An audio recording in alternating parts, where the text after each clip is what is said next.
bookstore, and as my cousin Robin, want to welcome all of you here to hear her talk about her new book, Reveal and Conceal. Not conceal. Or not conceal, sorry. And one thing that I was told to remember, put your phones on silent. Like the movie theaters. It won't be a long talk, don't worry. Yeah. You'll get your message. And then at that point, Robin's been writing since she was little. I remember writing poems. She's always been creative. Not me so much, but she's been creative. You have to have an outlet. Yes, and this is your 7th book? Yes. Robin's 7th book, and she's going to take it away. Thank you there, Michelle. Thank you, you guys. Thank you so much for being here. I cannot tell you how appreciative I am. This is completely awesome. So, and I want to thank the iconic bookstore, Book Carnival, that's been here since the 1980s, has many authors that have become famous out of this bookstore. So it's really great. So Dean Koontz is one of them, just so you know. So that's impressive, isn't it? Yeah, so it's a very great bookstore. It's been here for a long time, and so come back and buy books so they can stay in business. Love the small bookstores. We want to keep them here, so let's spend some money here. Anyways, thank you for being here, and today I'll be talking about my 7th book, my first suspense novel. I have to tell you, it's the first one. So I've written 6 other books. Most of them are non-fictional. This fictional story was completely out of my imagination. Amazing, right? It started from an old habit I have of writing down ideas when they pop into my head, because things get lost in there. So another hobby I have is traveling. So another thing I would do is, while I'm looking at the landscape while driving, ideas would pop into my head. And guess what I would do? I'd write it down. So one day I collected all of these traveling notes that I had. And so I came up with this story. I started writing this story. I had no idea or what it would turn into. I just kept writing. And so basically, no, I didn't have an outline. I didn't have an outline. I did not intend to write a suspense novel, because a lot of writers just write for themselves. They don't necessarily write for the public all the time. So you just write it because it's cathartic. It's something that makes you feel good to write. So I didn't know what this would turn into. Really, I didn't. So what happened was, as the characters in the story were unfolding, I gave them descriptions and I gave them names. But what happened was, I started becoming attached to them. And this is weird because they're not real. I thought to myself, they're not real characters. Why would you care about them? Right? So basically, I was working on 2 other writing projects at the time. So you can imagine writing 3 books at the same time can be very hard on the brain. So I literally put this suspense novel away. And then something happened that I wasn't expecting. I started feeling guilty because I had left these characters in very dangerous and uncomfortable situations. So I felt bad. They made me feel guilty.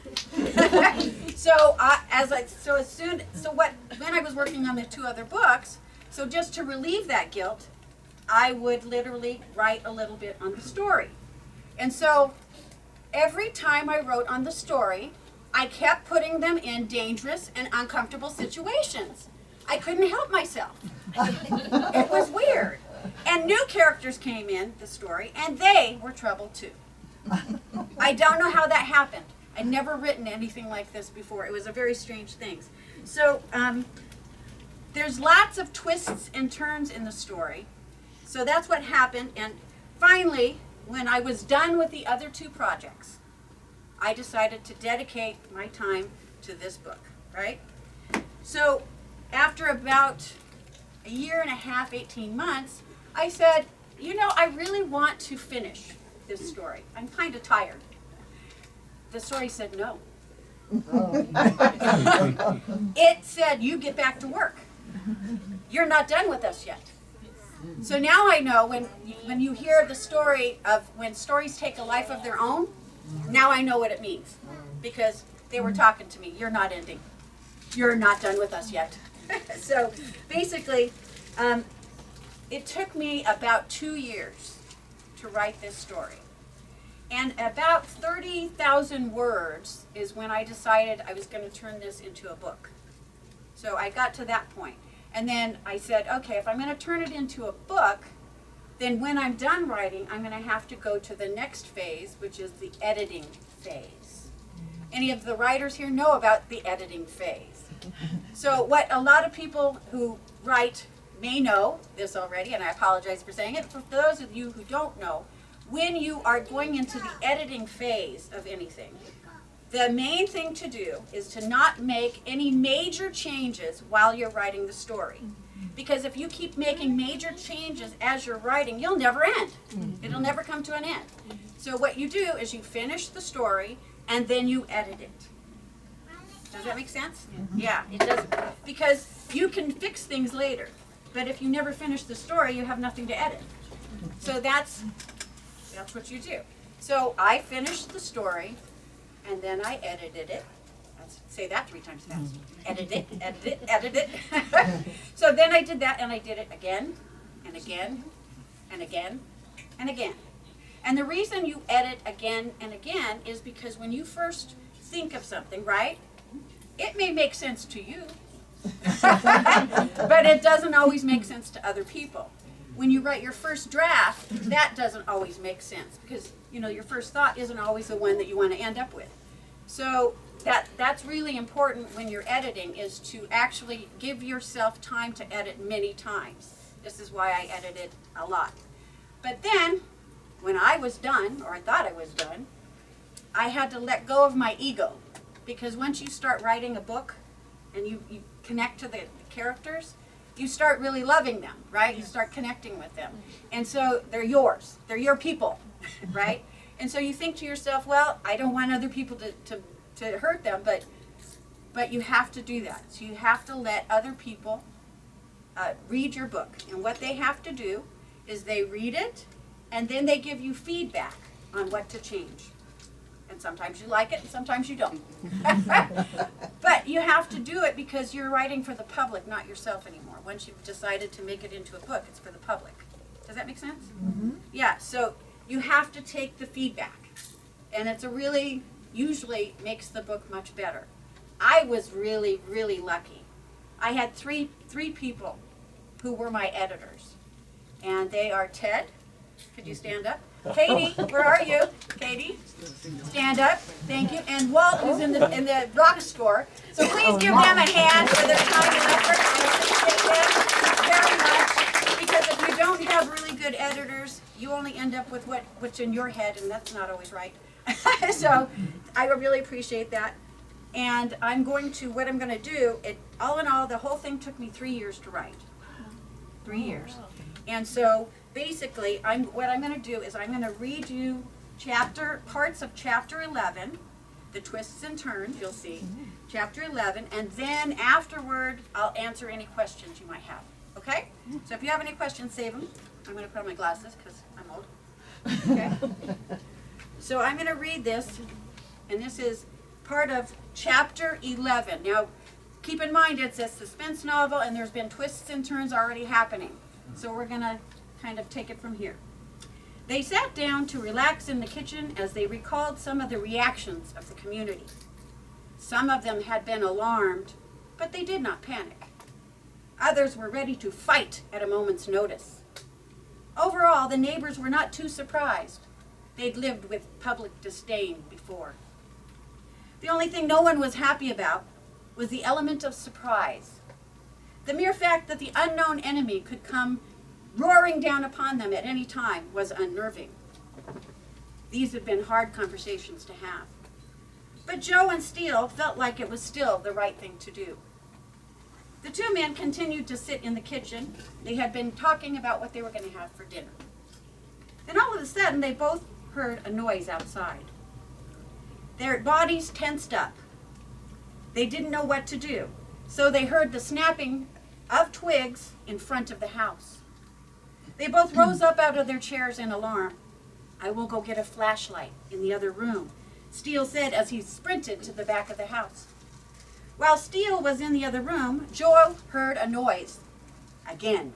He walked towards the window that looked out to the front of the house. He didn't want to open the door without a flashlight. He peered out the window, but he could not see anything. Then, just as he was thinking about opening the door, he heard more scuffling. The hairs on the back of Joe's neck stood up. Fear of the unknown crept through his body. He wondered why it was taking Steele so long to get the flashlight. The noises continued outside. They sounded like they were getting closer, and he didn't know what to do. Then Joe decided he'd have to be brave.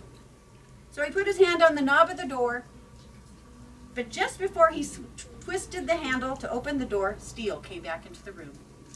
"I found one," Steele said as he held up the flashlight. Joe gave a quick sigh of relief, and he gathered his thoughts. "Okay, let's take them by surprise. On the count of 3, flash the light in their eyes when I open the door. Ready?" Joe started the countdown. 1, 2, 3. He flung open the door, and Steele pointed light toward the direction of the noise, and much to their surprise, they saw 4 beady eyes looking back at them.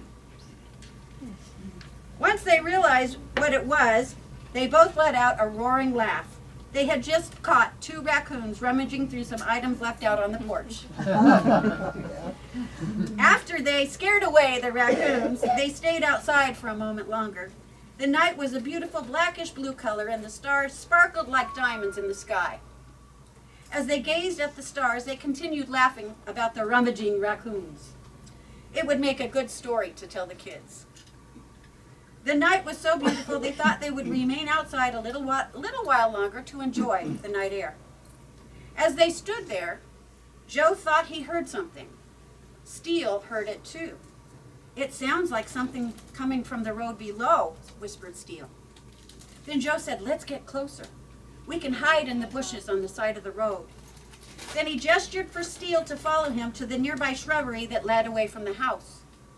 Oh, quickly they got into position, hiding in the bushes. It didn't take long before they heard footsteps coming up the road. Then the unknown stranger got close enough and they could hear heavy breathing. Joe and Steele peered out through the bushes to see who it was. The stranger had a hat on.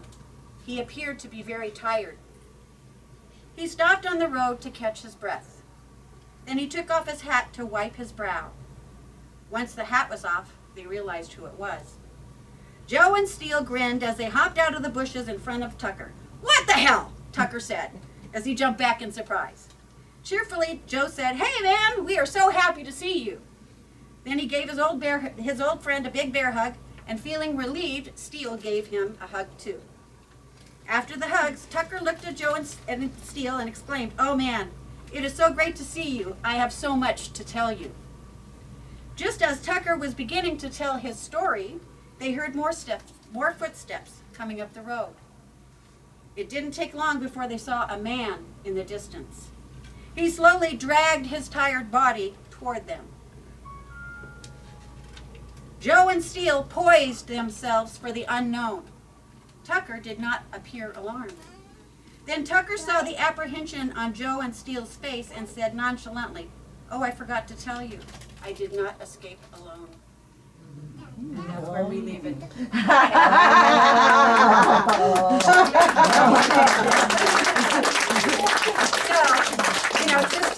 twists and turns. Okay, so, you got any questions? How much is the book? So the book is $20.50. I'll be buying one. Okay, so they are back there. You can buy them up there. Okay, question? You said it. At 30,000 words is when you decided for it to become a book. Right. How many words did you actually end up with? About 55,000. Oh, Yeah. wow. Yeah. So it takes a while. So once you write something like that, once you make the decision to make it available to the public, right? You have to finish it. The story. And it is the first time that I've used an epilogue to finish a story. So do you guys know what an epilogue is? Yeah. So it's a way to, epilogue's in the back. And sometimes when you have to finish some little details of the story that didn't get told in the original, you can read the epilogue, and that tells you what happened to some of the characters. So this is the first time I used an epilogue, which was interesting. Yeah, so this whole thing was an interesting, very interesting trip for me. And really becoming attached to characters, yeah. What happened with the other two books? Pardon me? What happened with the other two books?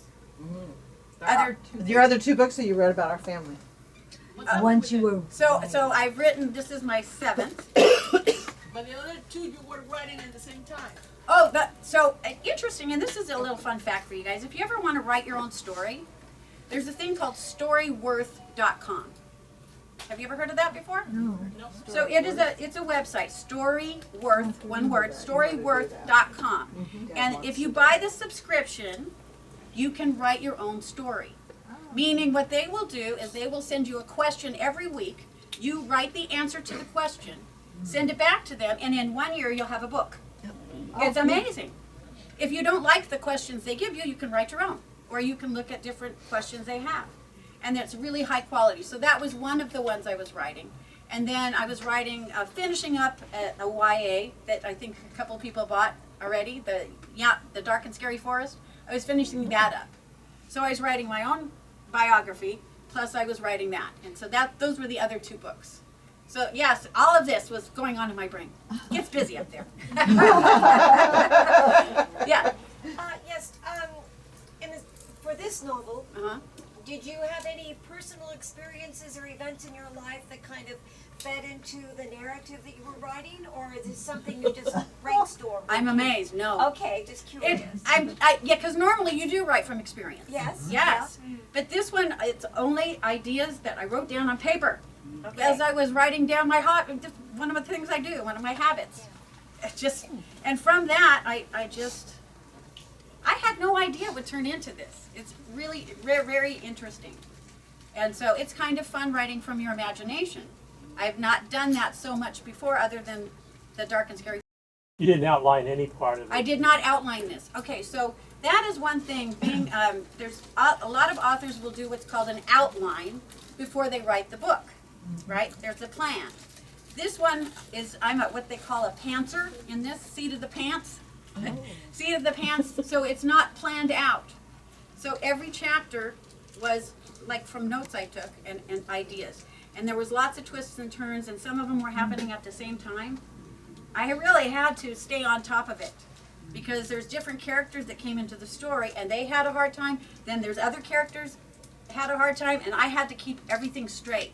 That was hard. I did not know how hard that would be, but it was fun. It was really a fun experience doing it. So anybody can do it, yeah. What was the most challenging part of writing this book? Ending it.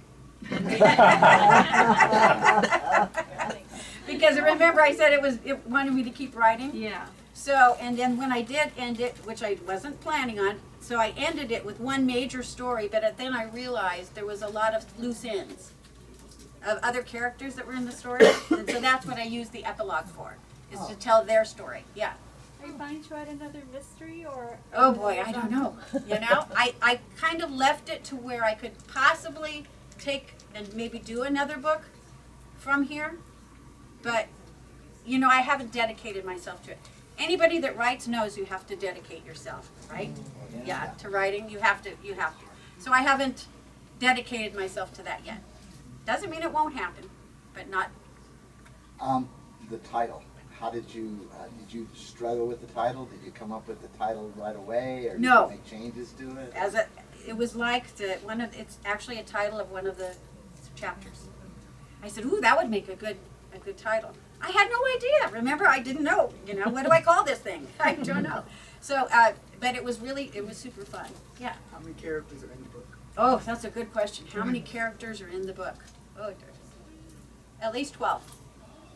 At least 12. And not all of them are throughout the whole story. Some of them just come up. Like one, you know, this was another fun thing I had never experienced before. So I'm writing the story and I get in a jam. I get some of the characters in a situation I don't know what to do with them. And then all 2 characters showed up out of nowhere.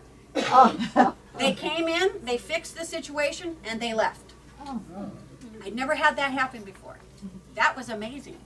I was like, where did you people come from? But, you know, I kind of left it to where they could come back into the story if I ever wrote another one.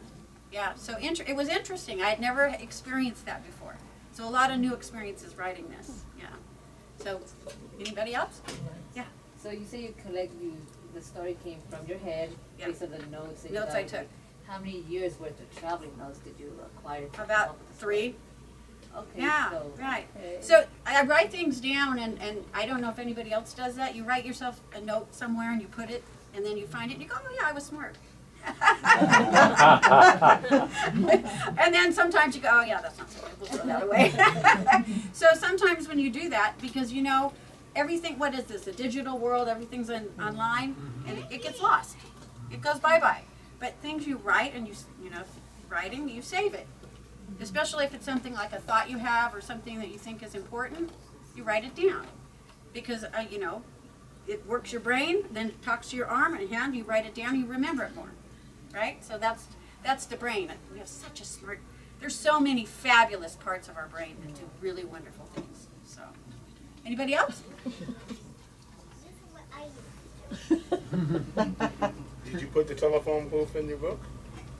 The Mojave phone Mojave booth. phone booth. Okay, it's not in this one. Okay. But at the store next door, or Walt's Rock Store, he has the family, and this is the family story, called Quest for Success. And just what he's asking about is my grandpa and grandma were miners in the California deserts. And they have a really wonderful story, and I wrote their story, and the story, their love story and their life. And it is about their people as living in the desert and what they had to do to survive. And one of the stories he's talking about is, do many of you know what a phone booth is? Okay, so here, yes, I love this story because it's a true story. So my grandpa claimed this mine, and he was working this mine out in the middle of the desert, but he had no way to talk to his customers because, you know, there's no cell phones at the time. You can't get a phone line out there. And he's out in the middle of the desert. He says, you know what, I think I'll call Pacific Bell Telephone and ask them to put a phone booth in the middle of the desert. And you know what? They did. They did. It was there for many, many, many years, right? And then my mom and her husband took over the mine because Grandpa got older, and my uncle's right here, and he took over one of the mines. And so my mom was out there, and this was in the 1990s. There was another thing that happened in the 1990s. It was called the World Wide Web. Yes. Right? And so during this time the World Wide Web happened, there was this person that somebody told him that there was a phone booth out in the middle of the desert. And he said, no way. And he looked on a map, because there was no MapQuest back then. He looked on a map, and he saw back then they used to have where phone booths were. And there was a phone booth in the middle of the desert on the road. He says, I must go find it. So he lived in Arizona. He got in his car. He drove to Arizona. He drove from Arizona to find the phone booth. He found it. He wrote down the number, and he was very surprised that the phone worked. Wow. And so he wrote it down. He went back home. He called that phone booth every morning. Nobody answered. Nobody answered. Nobody answered. And one day, somebody answered the phone. He goes, oh my God! Who's this? And that person said, who's this? That person was my mother. She was there doing business like Grandpa used to. Because at that time, the cell phone service didn't work out there. So she had to use that phone booth just like Grandpa did for business. And so she was there doing business. The phone's ringing. Holy cow. Yeah, out in the middle of the desert. Who's calling? So he said, this is fantastic. Well, he happened to be computer savvy. And he talked to her. And he said, I must make a website. He made a website, and the Mojave phone booth became a worldwide phenomena. People from all over the world would call the Mojave phone booth. Weird. Okay, so this story is pretty cool. So other people got wind of it, and they would camp in the Mojave Desert to answer the Mojave phone booth. They would take turns trying to answer the phone. True story, look on YouTube under Mojave Phone Booth. So interesting. And I answered the phone. I talked to somebody from Germany. Michelle answered the phone. Monty answered the phone. Connie answered the phone. Everybody in the family went out there. We're going, wow, this is wild. And so it got pretty busy out there that it really alarmed the national park. And they said to Pacific Bell, you need to take the phone booth out. And Pacific Bell said, no, it's been there for a long time. And special interest groups got involved, and they ended up taking out the phone booth. I know, right? So someone, we're not sure who, but someone afterward realized, oh, this is a bummer. We liked coming here. It was fun. It was unusual. So somebody built a tombstone for the Mojave phone booth. I actually am one of the only people that got a picture of it. And that is also, if you see a picture of it online, it's a picture I took. Because guess what? The national park, because people started camping at the tombstone. I know. It was wild. But so they took the tombstone, and we don't know where it is. It was 2020 did an expose on 2020 that one time. Yeah, 20. And then they were right. interested in Yeah. talking to us as the miners.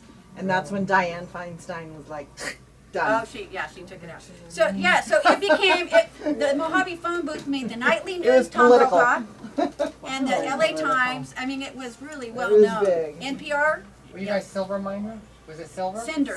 Cinder. Cinders. Volcanic Yeah. ash. But those books are available at Italian. Nevada Rock and Mineral Company next door. So they do suspense and mystery here at this store. So The volcanic ash is what you make cinder blocks out yeah, of. cinder and blocks and I didn't crushed know rock. building materials. And Oh, I know. roofing. Thank you for asking. So, on this book here, Reveal Not Conceal, the first ones that you have available here are limited edition because I made a mistake. Yeah. So I didn't do all the proper things in the front that you're supposed to do when writing a book. I did it now. All the books now that you order online, they're fixed. These aren't. So FYI. I get it. Anybody else have any questions? What specifically is that? The copyright or something? That and more. That and more. Enough said. Don't reveal. Yeah. Conceal. A lot of things, this is guns, but it's not. That deserves a It's not slap. about guns. There's guns in it, but it's not about guns. Which is interesting, because you think it's automatically that, but it's not. So, any more? Interesting. Yeah. I was just wondering, when you started writing, at any time did you have to scratch, maybe not the whole thing, but part of it and say, I'm just gonna start from the beginning? No. No. So I finished the story because you're gonna make mistakes. I mean, that's any writer knows you're gonna make mistakes. Anybody, we all make mistakes, right? So as you're writing, you say, okay, I'm committed to the process of finishing it, and you commit to the process of finishing it because you know you're gonna edit it. Any major things, if you're gonna change something, then you could do that, but realize that you're gonna have to kind of start over. You're gonna have to start over the story. I didn't want to do that because I had already been going for a while. And again, I wasn't originally going to make it into anything, but after I got so long, I said, yeah, I could do that. I could do that. So, good question. Thank you. Did Yeah. you journal or did you use sticky notes? For my notes, Everything. any piece of paper I could find. Because sometimes, you can find a piece of paper when you need one, right? So what I do is I take scratch paper and I make squares out of it, and I have it everywhere. Because you never know when you're going to need to write down something. It's really important. Yeah. She's taken after our grandfather. Yeah. He wrote on Everything. everything. Napkins, labels. Yeah. You have a question? Yeah, when my dad, who's had the cinder mine, was staking it out, my brother and I were about 10 and 8. So we walked along the desert roads out there that he was building with the dozer as he staked out markers. And That's for the Mojave. Yeah. That story. Yeah. So, any more questions on this book? Yeah. how do you decide on the names for the characters? That's a good idea because you have your traditional names, and I didn't want to do too much of traditional names, so I thought, well, Steel is a good name for a man. Yeah, that's kind of a party, right? That's good. And so I started just thinking of different things that I thought would make a good name. So I thought that would work. There's a Joe and a Frank, and those are regular names. But there's a lot of names that are a little unusual. But they're really not because we have so many unusual names now, right? Yeah, question? Yeah, you mentioned that there were characters that you really enjoyed and you really liked, and you were like, you wanted to care for them. Were there characters that you sort of like didn't like and were like, I'm happy? I got revenge on one character. He was a criminal, and I got him good. He was embarrassed. Yeah, I embarrassed him big time. So that was funny, and I started laughing. That was one of my favorite parts of the book. So he thought he was smarter than everybody else, and he wasn't. He made a very stupid mistake, which a lot of criminals do. But he made a stupid mistake, and he got embarrassed and caught. Yeah, I'm not going to tell you what it is. But it made me laugh out loud when I did. I went, ha ha! Ha! Gotcha. That's what you get. So I was really jazzed about that because when you're writing something like a suspense novel, the whole thing's not about just being suspenseful. It's fun to add a little humor in there once in a while. Like the raccoon was kind of a humorous little fun thing. That's something that I think is part of the fun of writing is you can, as the author, you can do whatever you want. You can insert this, you can insert that, you can take it away. It's the process. So who here is writers? So you're a writer too. Yay, Katie! so Robin, you're a writer, aren't you? A little bit. Yeah, so you guys, is there anything that you would say that you would add as advice to any potential writer? Because we have a lot of young people in the audience. Well, I just can comment that I love when hadn't heard that concept, seat of your pants writing, Yeah. you know? And I know that when I would advise students and everything, I would tell them, I would ask them questions and keep, pushing the story ahead. Right. And they'd say, oh, there's a mistake. And I'd say, no, Don't worry about it yet. You'll Just fix keep it later. going, keep Right. going. And Right. then I'd say, and what happens next? Oh, look at this person over here. What happened? So Right. you're asking good questions, and Yeah. you're just as you're asking yourself questions Right. as you're pushing the plot forward. You have to push Is the it plot this forward, whole otherwise thing you'll of never don't- finish. Like I agree Yeah. with you totally. Oh, Don't thank you. stop, It's good. It's good to get be that with idea and keep it. Just get it out on paper. I said Yeah. it doesn't matter what it looks Right. like. Just get Right. it out there. So if any of you guys want to write something, don't be afraid of everything being wrong or anything being Yeah. wrong. Because it's not, the first thing you write usually doesn't make sense to anybody but you. So the editing process makes it much more palatable, makes it much more a rich story. So what would you advise? I think I know a lot of potential writers that got degrees and Yeah. everything else and never wrote a thing. Oh, I know interesting. one that ran a coffee shop for his whole life and said, I've got to write that novel, and Yeah, never did. Never did. It's a matter of you gotta get started. You do. Put something down. Right. It doesn't matter if you're nervous about it, you're afraid for other people to see, it doesn't matter. You have to get Right. started. That's when Right. ideas come. They don't Right. come, you When you're can't say, stuck. oh, I'm going to wait till the perfect moment and perfect I moment. have all the ideas in my head. No, just put it down Right. at first. And then as you're putting it down, more ideas will come. They but will. if you don't get started, It'll never happen. you're never going to Right. write. And you're not going to be perfect. It's a terrible story to talk about those people. that just Well, never it is, did and 'cause they- Rob Jenkins, his publisher is National Geographic. Oh. So he knows, right? So his advice is, and he was a teacher, he worked with us for years, so thank you very much. So I think I like his point. If you feel like writing, just don't think it's going to be wrong. Just start something. It will keep going as long as you allow it to. It will. You're able to do it. And who knows? You might come up with the next greatest novel. Oh, by the way, I'm what you call a self-published author. I publish my own stuff. So a lot of people have traditional publishing, which is a whole different animal than self-publishing. So that means I get to make decisions for my book, but when you have a publisher, they also make decisions for you.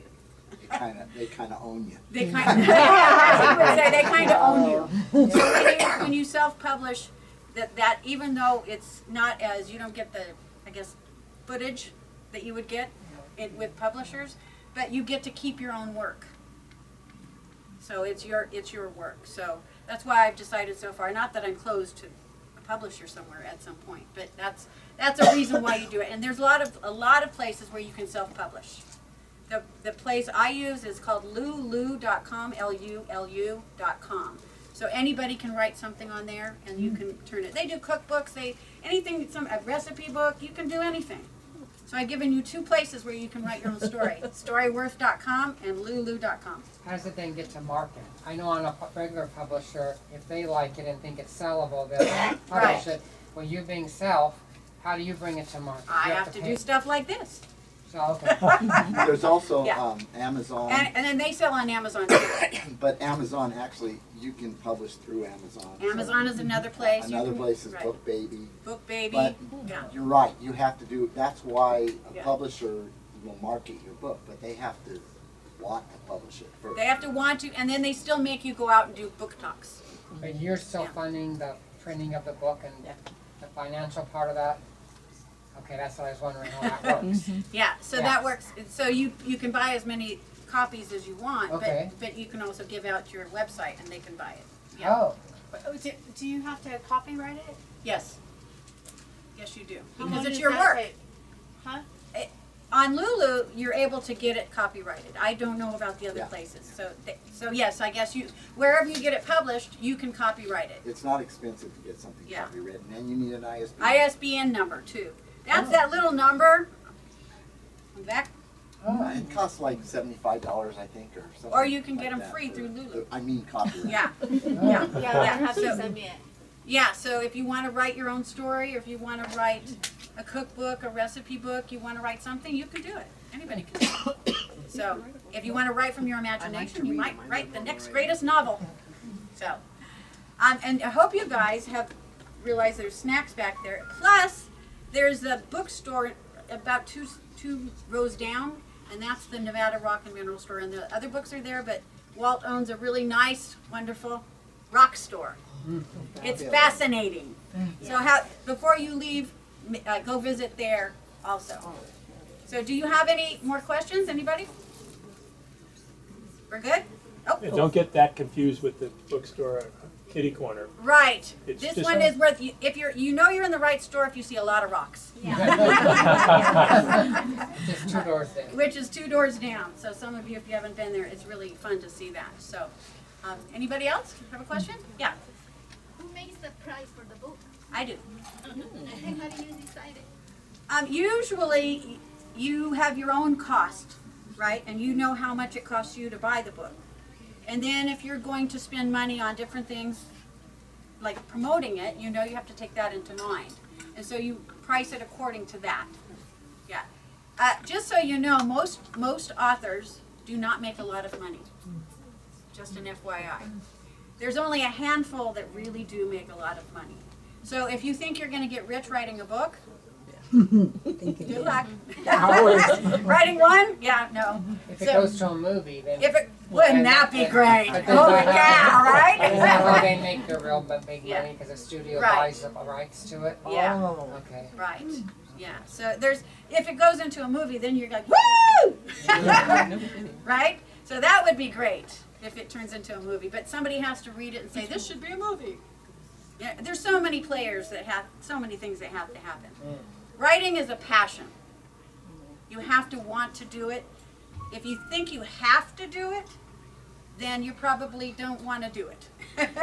So if you have it in your heart to write something, you should. Absolutely. And it may or may not ever turn into anything, but at least it's you and you put your heart into it. Does that make sense? If you have a story to tell, tell it. There might be somebody that wants to read about it. True? And if you want to tell your own story, you can go to storyworth.com. I think it costs about $100, and you get, after 1 year, you get a book that's already done. I know some of you have seen the one I wrote. really nice covers, really nice, really good quality paper too. So for $100, it better be. But that way you can write it, and it's like stories of your life, chapter by chapter. There you go. Yeah. So you should do that for sure. For sure. Absolutely. Absolutely. So anybody, any other questions? Yeah. Is your next book going to be about a intelligent and beautiful professor that also teaches leadership? So she's autobiography for that. So my other job is I've been working at Centennial Education Center for almost 25 years, teaching leadership classes there, and I do that from my heart. So again, that's not a lot of money, but I do it from the heart, and because I feel like I make a difference in people's lives. Thank you, Maria, for asking. Appreciate that. So Centennial is part of Santa Ana School of Continuing Ed, so Santa Ana College School of Continuing Education, that's what it is. So, Rob works there. Could you stand up if you work at Santa Ana College School of Continuing Ed? Or work. Or work. Oh, yeah. Oh, wait, stay standing. Could you stand up if you are a student there? Oh, wow.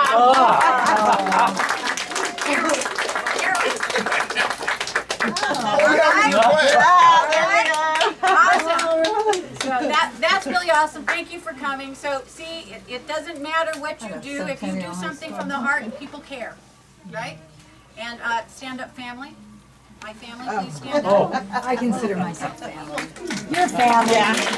Your family.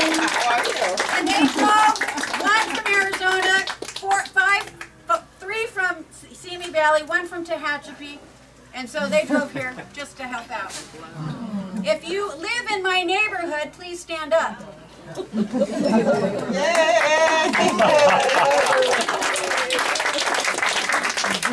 Awesome, right?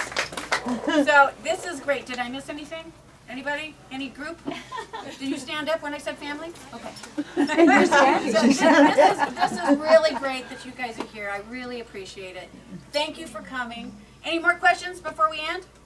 Just one quick one. Okay. Do you know that person on the cover? Who's on the cover? Okay, making a cover. Holy cow. Holy cow. I cannot tell you how important a cover of a book is. Because we're not supposed to read a book by its cover. But we do. Judge it. Yeah. We do, right?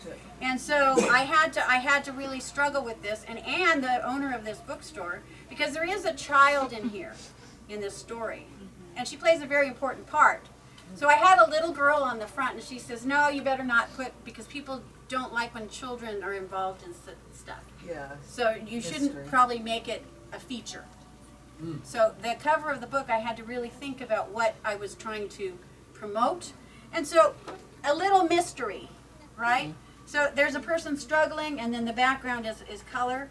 I still don't know if it's going to be the great cover of the world, but I had to do something, so that's what I did. And I did the cover through Canva. Do you know what Canva, C-A-N-V-A, is? You can use it to create beautiful things. Yes. And they have a lot of templates that you can use. Yes, it's true.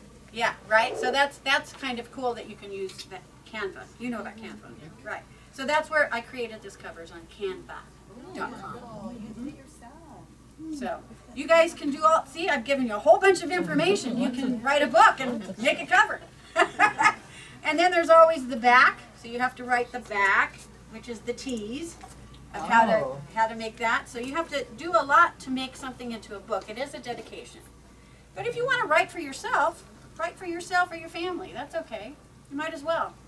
Someday somebody's going to read it and say, I did not know this about you. Right? Write a story. Yeah, right. So it's always fun discovering things. Yeah. Do you have an online version? An online version like an audio? An E. I do not have any of my books on E yet. That takes, so if I want to do ebook and or an audio, you have to hire an actor to read for you. Oh. Yeah. Ebooks, I've decided I didn't know if I wanted to do that. It doesn't mean I won't, but with any of the works I have so far, it's just, I love the touching of a book. Yes.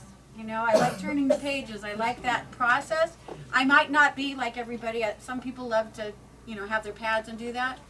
So I might have to do it someday. Can AI make an audio where it can read a book and actually make I it don't work know, for can one AI thing? do that? I'm wondering. Yeah, he said, yeah. And ChatGPT will do. Oh, a ChatGPT, cover. I No, guess. it won't do the audio, but it'll do the chat, it'll do a cover, really nice It'll cover. do the Oh, cover. really? About what you want. Oh, I have, well, see, when I wrote this, I didn't even The think about problem that. with that is it's not very good at words. So if you tell Don't. it the wrong word or something, Oh, and you could want to get change something. it, then it just doesn't do it. Yeah. But It's only as good as the information you put in a give it, robot. Yeah, okay. Right. So you have to be really good with your words. Keep it human. But Keep there it are human. AIs that will do that. AI can do some of it, so there you go. Yeah. Keep it human. That's true. So, any other good questions? We're good? Congratulations. Thank you. Yay!